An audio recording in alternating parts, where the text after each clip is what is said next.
Bulletin में सबसे पहले बात करते हैं एशिया कप की। एशिया कप क्रिकेट टूर्नामेंट 15 साल बाद पाकिस्तान की मेज़बानी में आज से शुरू होने जा रहा है। इफ्तिताही मैच पाकिस्तान और नेपाल की टीमों के दरमियान मुल्तान में आज खेला जाएगा। मुल्तान स्टेडियम में रंगारंग इफ्तिताही तकरीब भी होगी, जिसमें पाकिस्तानी गुलकारा आयमा बेग और नेपाली गुलकारा त्रिशाला गुरुंग अपनी आवाज़ का जादू जगाएंगी। आतिशबाजी का शानदार मुजाहरा भी किया जाएगा। मुल्तान क्रिकेट स्टेडियम में पाकिस्तान और नेपाल के मैच पर मुल्तान के शायकीन पुरजोश हैं। मुल्तान के शहरियों ने कौमी टीम की टी-शर्ट खरीदने के लिए बाजारों का रुख भी कर लिया है। मजीद हमें रिपोर्ट करेंगे जौदत नदीम। जी, मुल्तान में आज जो है पहला एशिया कप का पहला मैच है पाकिस्तान और नेपाल के दरमियान। इफ्तिताही तकरीब भी जो है मुल्तान में होने जा रही है। इसी हवाले से जो मुल्तान के शहरी हैं उन्होंने बाज़ारों का रुख कर लिया है और मुल्तान में जो मुख्तलिफ बाज़ार हैं जहाँ पे पाकिस्तान की जो टी शर्ट हैं वो ख़रीद रहे हैं। आइए जानते हैं। हमारे नेपाल पहला दफ़ा आया पाकिस्तान में, हमारे मुल्तान में ख़ास तौर पे, और बड़ा मज़ा आएगा इंशाल्लाह आज मैच देखने का भी, और हम उनको वेलकम भी करेंगे। एशिया कप के आने की वजह से एक तो ये है कि नौजवानों में बहुत ज़्यादा जोश व खरोश है, और ख़ास तौर पर बच्चे जो है अपने वालिदैन को साथ लेके आ रहे हैं। नेपाल की शर्ट भी जो है ना परचेज़ के लिए आ रहे हैं। जी, जैसे कि आपने सुना है कि मुल्तान के जो शहरी हैं, बच्चे और बड़े सभी जो हैं, इस वक्त क्रिकेट फीवर उनके सरों पर चढ़ चुका है और वो पाकिस्तान को सपोर्ट करने के लिए सबसे आगे हैं। और ये भी बात जो है मद्देनज़र रखी जा रही है कि नेपाल क्योंकि पहली दफ़ा मुल्तान आया है तो उसकी भी मेहमान नवाजी के लिए भरपूर इक़दाम किए जा रहे हैं। जी, पाकिस्तान क्रिकेट टीम के कप्तान बाबर आजम कहते हैं किसी भी टीम को आसान हरीफ नहीं समझ सकते। नेपाल के खिलाफ एशिया कप का इफ्तिताही मैच टीम के लिए बहुत अहम है। मुल्तान में प्रेस कॉन्फ्रेंस में बाबर आजम ने मजीद कहा कि पूरा एशिया कप टूर्नामेंट पाकिस्तान में होता तो अच्छा था, लेकिन टीम की तैयारी पूरी है। भारत से हमेशा अच्छा मुकाबला होता है। अभी तवज्जो आज के मैच पर है। चेयरमैन पीटीआई के खिलाफ साइफर केस की समाअत आज अटक जेल में होगी। वजारत कानून के नोटिफिकेशन के मुताबिक साइफर केस की समाअत के लिए वजारत दाखिला ने सिक्योरिटी खदशात का इजहार किया। चेयरमैन पीटीआई के खिलाफ साइफर केस की समाअत सीक्रेट एक्ट के तहत अटक जेल में होगी। जज अबुल हसनात जुल्करनैन अटक जेल जाएंगे। केस में आज चेयरमैन पीटीआई का जुडिशल रिमांड मुकम्मल हो रहा है।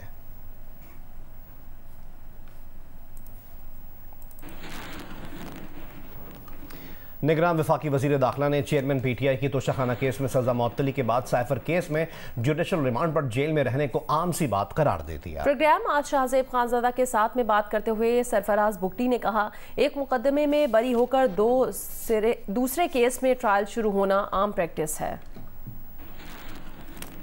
सवाल उठा रही है तहरीक इंसाफ के भाई किस तारीख को पेश किया गया, मुलजिम को जज साहब के सामने पेश किया जाना बड़ा लाजमी है जुडिशल रिमांड के लिए। ये कब हुआ कब नहीं हुआ ये सारी मिली भगत है। जज साहब पर भी इल्ज़ाम लगा रहे हैं, आपकी हुकूमत पर भी इल्ज़ाम लग रहा है कि आपने भी जो टारगेटिंग का सिलसिला था उसको जारी रखे हुए हैं। पूरे पाकिस्तान में ये प्रैक्टिस है कि अगर आप एक FIR में बरी हो भी जाएँ तो आप पर जो दूसरी FIR है उसका ट्रायल शुरू होता है। बसा औकात ऐसा भी होता है कुछ मुलजमान जो हैं उनका ट्रायल चल रहा होता है क्वेटा में और जो दूसरी FIR है वो कराची में है, तो वो ट्रायल कोर्ट जब फैसला सज़ा सुना भी देती है तो दूसरी ट्रायल कोर्ट फिर उस पर कार्रवाई शुरू करती है। तो दिस इज़ क्वाइट नॉर्मल। जैसे जैसे इलेक्शन करीब आएगा वैसे वैसे तहरीक इंसाफ का मुश्किल वक्त आएगा। चेयरमैन पीटीआई इमरान खान को जेल से बाहर नहीं आने दिया जाएगा और फिर तहरीक इंसाफ के रहनुमाओं की भी बहुत ज़्यादा गिरफ्तारियाँ होंगी। उन्हें इलेक्शन के लिए पेपर्स तक नहीं फाइल करने दिए जाएंगे। गिरफ्तारियाँ उनकी हो रही होंगी, जो रुपूश है वो भी हो रहे होंगे। ऐसा कोई प्लान है आप लोगों का? कोई ऐसा प्लान जो अनकॉन्स्टिट्यूशनल हो, कोई ऐसा प्लान जो गैर कानूनी हो, उस तरह का कोई प्लान ज़ेरे गौर नहीं है। अब ये लोग अक्सर मुझसे कहते हैं कि जी FIR है इतनी ज़्यादा, तो भाई जब इंसिडेंट ज़्यादा होंगे, आप दिन में 100 दफ़ा कानून तोड़ेंगे तो 100 दफ़ा आप पर FIR होगी। अगर आप एक सिग्नल शारा फैसल पे तोड़ते हैं आपको उसको फेस करना पड़ेगा, दूसरा आप डिफेंस पे तोड़ते हैं तो ये तो आपके पास कोई जस्टिफिकेशन नहीं है कि वो क्योंकि शारा फैसल पे FIR होगी तो आप डिफेंस पे ना करें। चेयरमैन पीटीआई के खिलाफ साइफर केस की अटक जेल में समाअत का फैसला तहरीक इंसाफ ने मुस्तरद कर दिया। तर्जुमान की जानिब से जारी बयान में कहा गया, तोशाखाना की तरह साइफर केस में भी ना इंसाफी की बुनियाद रख दी गई। बंद कमरे में ट्रायल की कानून में कोई गुंजाइश नहीं है और ना आइन इसकी इजाजत देता है। चेयरमैन तहरीक इंसाफ के खिलाफ मुकदमा खुली अदालत में चलाया जाए, खुफिया ट्रायल या इसके नतीजे में सुनाए गए किसी फैसले की कानूनी हैसियत नहीं होगी।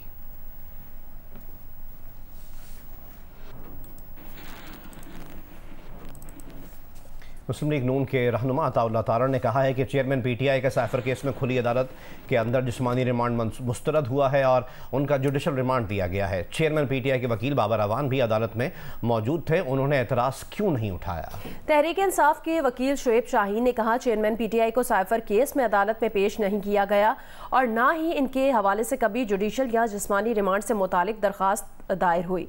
इन ख्यालात का इजहार उन्होंने जियो न्यूज़ के प्रोग्राम आज शाहजेब खानजादा के साथ में बात करते हुए किया।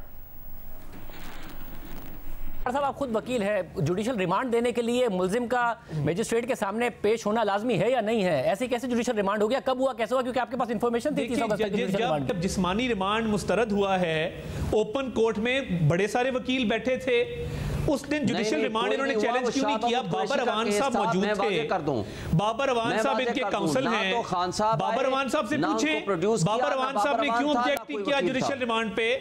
जुडिशल रिमांड बहुत फेयर एंड स्क्वायर मौके पे दिया गया है। जिस्मानी रिमांड मुस्तरद होने के बाद, तफ्तीश के बाद, एफआईए की टीम की अटक जेल में तफ्तीश के बाद, पहली बात तो मैं इसको वाज़े तौर पर डिनाई कर दूं कि ना तो खान साहब को पेश किया गया, ना कभी जुडिशल या फिजिकल रिमांड के लिए अप्लाई किया, ना उनकी प्रोटेक्शन आर्डर जारी हुआ, ना बाबर अवान पेश हुए, ना हम लोग में से कोई वकील पेश हुआ। हाँ, शाह महमूद कुरैशी के केस में हम पेश हुए हैं और परसों भी उनका फिजिकल रिमांड दिया गया था, उसकी हद तक केस आर्गू हुआ है, ना ही कोई और इसमें आर्डर है, ना ही इस तरह की कोई बात है। इसको मैं वाजे कर दूं। सुप्रीम कोर्ट की जजमेंट की रोशनी में जिस मजिस्ट्रेट ने बगैर प्रोटेक्शन आर्डर के ये रिमांड दिया था, उसको नौकरी से हाथ धोने पड़े थे, डिसमिस किया गया था उसको नौकरी से। आज वही पोजीशन इस जज ने की है। जज पे प्रेशर डाल रहे हैं। इस तरह का अगर कंप्रोमाइज के पहले हुमायूं दिलावर, अब अगला जज टारगेट है। जब फिजिकल रिमांड टर्न डाउन हुआ, साथ ही जुडिशियल रिमांड हो गया क्योंकि अक्यूज ऑलरेडी कस्टडी में था। ये नॉर्म है कि एक बंदा ऑलरेडी जेल में है, उसको जुडिशियल रिमांड के लिए बुलाते पहले, फिर उसका जुडिशियल रिमांड देते को प्रोड्यूस किए बगैर। मुल्क के मुख्तलिफ शहरों में बिजली के इजाफी बिलों के खिलाफ एहतजाज जारी है। परेशान हाल शहरी बिलों की एकसाथ करवाने और अदायगी की तारीख में रिलीफ के लिए बिजली कंपनीज के चक्कर लगा रहे हैं। सूरत हाल बताएंगे गुजरावाला से जियो न्यूज़ के नुमाइंदे राना अंसर। हाफिजाबाद से अपडेट करेंगे सैयद मोहम्मद ज़मीर और लोधरा से तफसीलात देंगे रजब अली मिर्जा। आज ही गुजरावाला में बिजली के इजाफी बिलों के खिलाफ एक तरफ तो शहरी और ताजर एहतजाज कर रहे हैं, दूसरी तरफ ऐसे लोग भी हैं जो बिल अदा करना चाहते हैं लेकिन उनके पास अभी पूरे बिल के ना पैसे हैं, और कुछ लोग ऐसे हैं जो बिलों की इकसात की सूरत में रिलीफ लेने के लिए गैपको ऑफिस के चक्कर लगा रहे हैं। हम इस वक्त गैपको हेडक्वार्टर में मौजूद हैं जहाँ कुछ सार्फिन अपने बिलों के साथ आए हुए हैं। 30,000 रुपया जी बिल आया है, तो घर में सिर्फ पंखा और बल्ब वगैरह एनर्जी सेवर लगाए हुए हैं, ना कोई फ्रिज है, ना कोई वो एसी है, ना कोई एयर कूलर है। तो क्या चाहते क्या हैं? तो बस यही है कि हमें कोई रिलीफ दिया जाए इन बिलों में, कम से कम हमें जीने का तो हक मिल जाए को थोड़ा सा। हाफिजाबाद में बिजली के बिलों में इजाफा और होशरबा महंगाई के खिलाफ एहतजाज रोज़ बरोज़ बढ़ता चला जा रहा है। यहाँ पर ना सिर्फ ताजरों, दुकानदारों, मजदूरों और मुख्तलिफ तंजीमों की जानिब से रोज़ाना एहतजाजी रैलियाँ निकाली जा रही हैं, बल्कि बिलों को नजरे आतश करके टैक्सों की भरमार के खिलाफ एहतजाजी मुजाहरे भी किए जा रहे हैं। सख्त गर्मियों में भी लोधरा के शहरी सुई गैस की लोड शेडिंग और कंप्रेशन की वजह से अजियत में मुब्तला हैं। 2 वक्त का खाना बनाना उनके लिए इंतहाई मुश्किल हो गया है। मेरे साथ शहरी मौजूद हैं, एहतजाज कर रहे हैं, उनसे बात करते हैं क्या मुतालबात है उनके। जी, हमारा मुतालबा सुई गैस हुकाम से ये है कि शेड्यूल बनाया जाए और लोधरा को जिस वक्त जो भी शेड्यूल हो उसके ऊपर प्रॉपर गैस फराहम की जाए ताकि हम अपने बच्चों को प्रॉपर वक्त पर खाना पकाकर उन्हें मुहैया कर सकें। वज़ारत ख़जाना का कहना है कि बिजली बिल्स पर सार्फिन को फौरी रिलीफ देना मुमकिन नहीं। अगर ऐसा किया तो ये IMF माहदे की खिलाफ वर्जी होगी जिसका पाकिस्तान मुतहम्मिल नहीं हो सकता। IMF से माहदे के तहत अभी तो दिसंबर तक सहमाही एडजस्टमेंट की मद में बिजली मजीद 4 रुपये 37 पैसे महंगी होना है। इस्लामाबाद से में रिपोर्ट करेंगे नुमाइंदा जियो न्यूज़ अशरफ मलकम। IMF से स्टैंड बाई माहदे के मुताबिक सहमाही एडजस्टमेंट को बिजली बिलों में लाजमी शामिल करना है। दिसंबर तक सहमाही एडजस्टमेंट की मद में बिजली 4.37 रुपये फी यूनिट मजीद महंगी होगी। इस मद में सार्फिन से 122 अरब रुपए मजीद वसूल किए जाएंगे। वज़ारत ख़ज़ाना में तैनात एक इंतहाई जिम्मेदार ऑफिसर ने जियो न्यूज़ को बताया कि बिजली निर्खों में रिलीफ के लिए फैसले पर IMF को इत्मीनान में लेना जरूरी है। अगर इसके बगैर रिलीफ दिया गया तो ये IMF से माहदे की खिलाफ वर्जी होगी जिसका पाकिस्तान मुतहम्मिल नहीं हो सकता। वज़ारत ख़ज़ाना खजाना के इस अफसर का मजीद कहना है कि मौजूदा हालात में सुकूक बॉन्ड जारी करने या न करने का फैसला IMF की तरफ से इक़्तिसादी जायजा मुकम्मल होने पर किया जाएगा। फिलहाल इंटरनेशनल सुकूक बॉन्ड्स का इजरा सितंबर में करने का प्लान मुअख्खर कर दिया गया है। बजट में रवा माली साल के दौरान $2 अरब के सुकूक बॉन्ड्स जारी करने का प्रोग्राम है। IMF का इक़्तिसादी जायजा मुकम्मल होने पर सुकूक बॉन्ड की अच्छी कीमत मिल सकती है। अशरफ मलखम, जियो न्यूज़, इस्लामाबाद। आगे बढ़े खबर दें, टेक्सटाइल इंडस्ट्री के लिए गुज़श्ता एक साल से तवानाई की बढ़ती हुई कीमतें सबसे बड़ा चैलेंज बन चुकी हैं। बिजली की कीमत भारत और बांग्लादेश के मुकाबले में 2 गुना होने की वजह से मुल्क की टेक्सटाइल इंडस्ट्री ज़वाल पजीर है। इरफानुल्लाह रिपोर्ट करेंगे। बिजली की कीमतों में बड़ा इजाफा मुल्क की टेक्सटाइल इंडस्ट्री की पैदावारी सलाहियत में कमी की एक बड़ी वजह बन चुका है।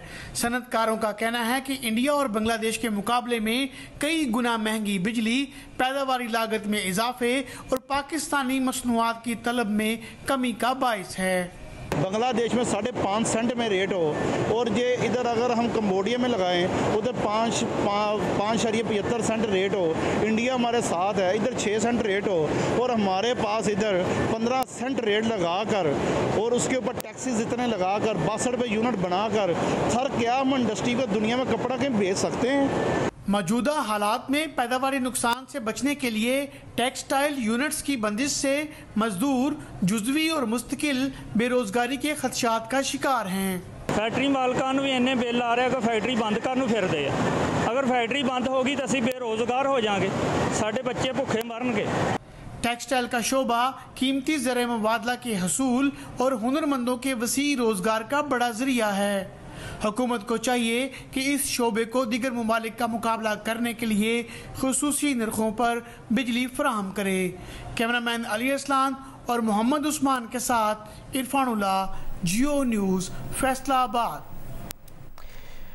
बिजली के भारी भरकम बिल से निजात के लिए बन्नू में सोलर प्लेट्स की मांग बढ़ गई है। मंजूरुद्दीन हमें मजीद रिपोर्ट करेंगे।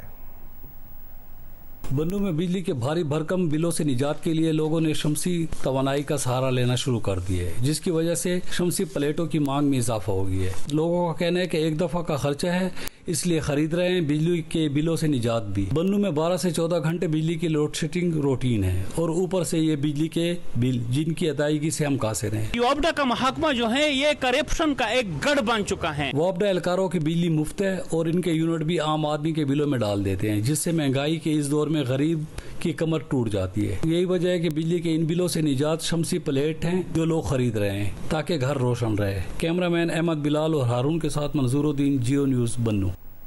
पाकिस्तान क्रिकेट बोर्ड ने कौमी विमेन क्रिकेटर्स के लिए सेंट्रल कॉन्ट्रैक्ट का ऐलान कर दिया है। फहरिस्त में 4 नई खिलाड़ियों के साथ 20 क्रिकेटर्स को इजाफे के साथ सेंट्रल कॉन्ट्रैक्ट दिया गया है।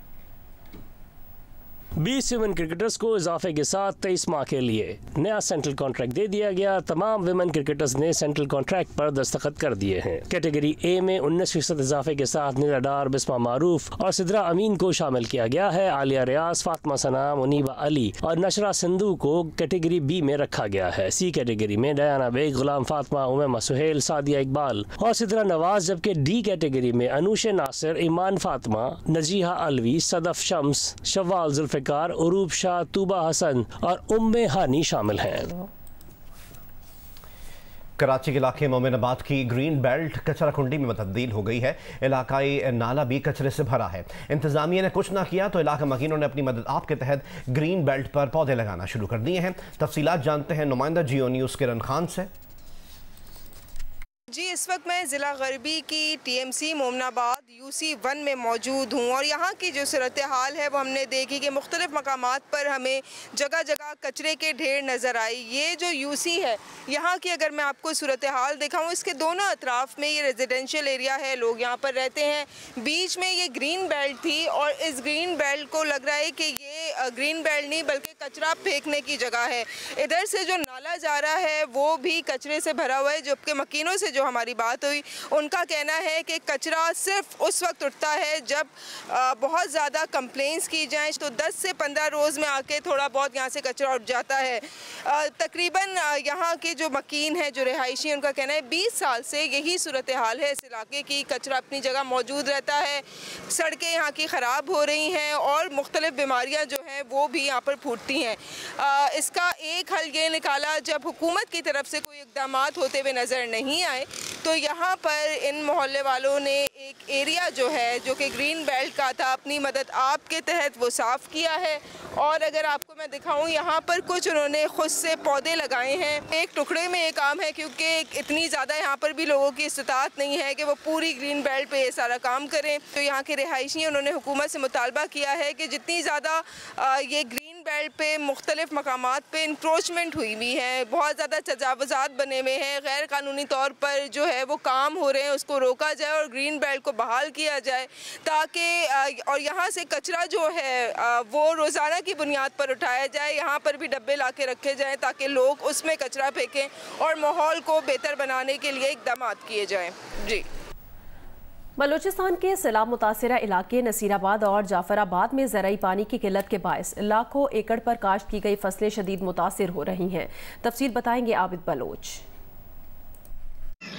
जी, बलूचिस्तान के सैलाब से मुतासरा ग्रीन बेल्ट नसीराबाद और जाफराबाद में नहरी पानी की शदीद किल्लत पैदा हो गई है और पटफिटो और खीथर केनाल की झैली शाखों में पानी की बंदिश के बायस लाखों एकड़ पर काश्त की गई चावल समेत दीगर फसलें शदीद मुतासिर हो रही हैं और पटफिटो केनाल की झैली शाख, जुडेर और टीपुल शाख में गुज़श्ता एक माह से पानी की बंदिश के बायस जमींदारों और काश्तकारों को करोड़ों रुपए का नुकसान बर्दाश्त करना पड़ रहा है। जब तक यहाँ पर हमें हमारे हिस्से का पानी और नाजायज हक में नहीं मिल।